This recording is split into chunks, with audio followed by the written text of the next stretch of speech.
que momento você percebeu que era necessário que a população de rua tivesse uma política pública específica para ela no Estado? A questão é a seguinte: eu sempre tive uma característica de mandato, aliás, que foi uma característica que transpassou todos os meus mandatos, que é a presença na rua, que é a proximidade com as pessoas, que te dá uma escuta, que te dá uma percepção diferente. Eu acho que isso é também por causa da minha própria profissão, da minha atividade. Eu sou médico por formação, então a gente faz um bom diagnóstico a partir de um bom exame, a partir de uma boa história que a gente colhe. É assim que a gente faz um bom diagnóstico. Quanto melhor o diagnóstico, melhor o tratamento proposto. Essa proximidade com a população em situação de rua, que vem sendo cada vez mais intensa, fez com que eu tivesse contato com algumas coisas. Entre elas, o problema grave, por exemplo, que é hoje, a gente não tem uma diretriz para as políticas públicas voltadas para essa população. Isso quer dizer, por exemplo, que a gente não tem um censo, a gente não tem um levantamento, a gente não tem números de pesquisa. De fato, quem são as pessoas que estão na rua, na cidade de São Paulo, nas cidades do entorno de São Paulo, no estado? Não se tem um levantamento preciso. São Paulo precisava avançar nessa direção. São Paulo precisa avançar nessa direção. Estados como Bahia, Rio de Janeiro, Minas Gerais já têm uma política com diretrizes, acompanhando a diretriz nacional das políticas para a população em situação de rua, e São Paulo ainda não tinha. E nesse sentido, a Assembleia deu um passo importante com a aprovação do meu projeto, que ainda depende da sanção do governador Geraldo Alckmin.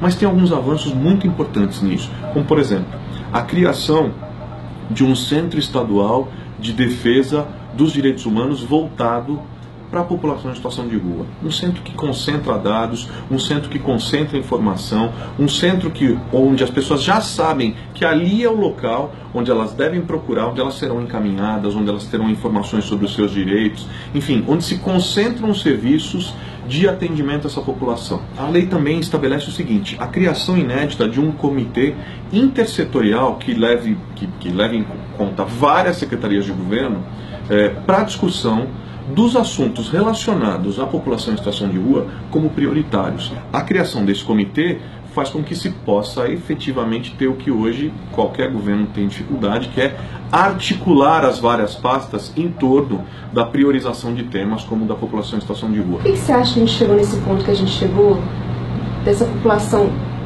vir crescendo e, apesar de numericamente ela ser maior, ainda assim ela ser tão invisível?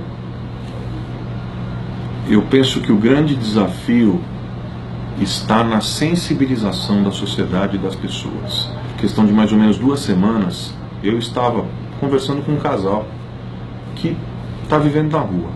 Estava conversando com esse casal, com o Rogério e com a Caroline, eles 9 meses na rua, vieram de Jundiaí, estavam em São Paulo, não conseguiam um emprego, ele egresso do sistema prisional, usuário de drogas, enfim, falando das dificuldades. Aí eu perguntei para ele: qual é a maior dificuldade de quem vive nas ruas em São Paulo?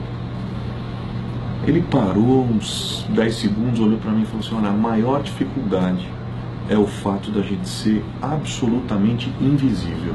Eu falei: como assim? Ele falou assim: você já imaginou o que é ser invisível? Você já se sentiu invisível alguma vez na sua vida? Ele falou assim: é o pior sentimento no mundo.